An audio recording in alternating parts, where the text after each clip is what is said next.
ఏ మాటలాడిన నీ మాటయే. మరి ఈ రోజంతా కళాకారులు ఇక్కడికి వచ్చిన కళాకారులంతా గోవిందమ్మ గారి మాటని, గోవిందమ్మ గారి ఆత్మకు శాంతి చేకూర్చడం చేసే భజన చేసే ప్రతి కళాకారునికి హృదయపూర్వక ధన్యవాదాలు తెలియజేస్తూ, ఏ మాటలాడిన నీ మాటయే అమ్మా, ఏ పాట పాడిన నీ పాటయే అమ్మా.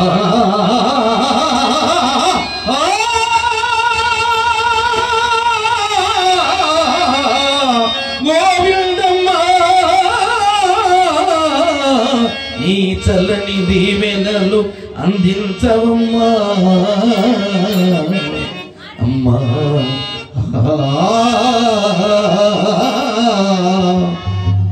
నీవే కదా.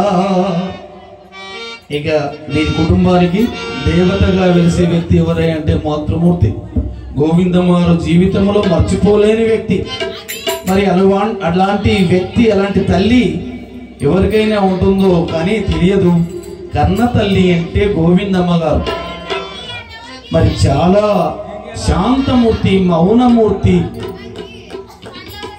ఎటువంటి యొక్క దుర్గుణము లేని వ్యక్తి, స్వచ్ఛమైన మనస్సు గల గోవిందమ్మను కుటుంబ సభ్యులంతా మీ కులదేవతగా భావించి ఇక్కడ నుండి పూజిస్తారని చెప్పేసి కోరుకుంటూ, నీవే కదా మా దేవత, నీవే కదా మా దేవత, నిన్నే సదా నమ్మియున్నాము మాత.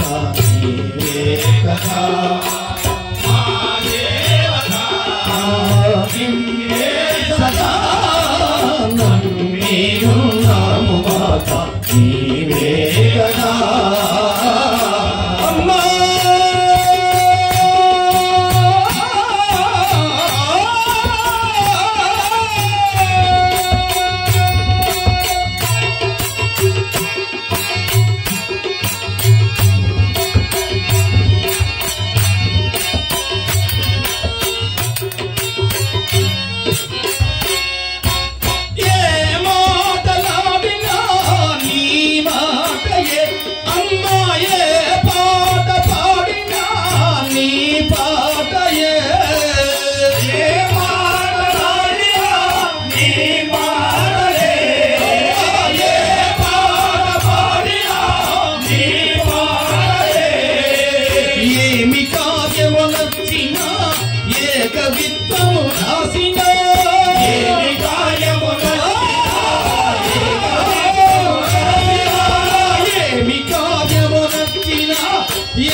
ఎప్పుడు నీ మతి ప్రీతి కలుగున నీ ఆనతి.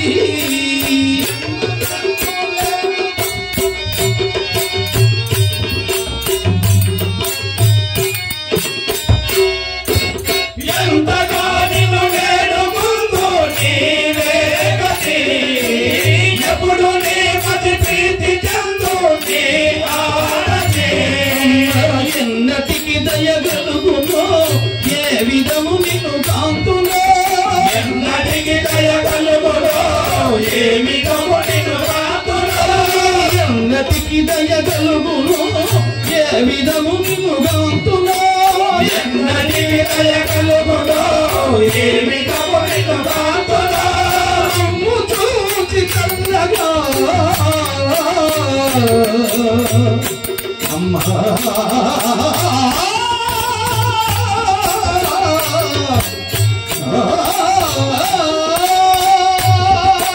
మమ్ము చూచి చల్లగా పలుకరించవే చూడమ్మా నీవే కదా మా దేవత నిన్నే సదా నమ్మియున్నాము మాత నీవే కదా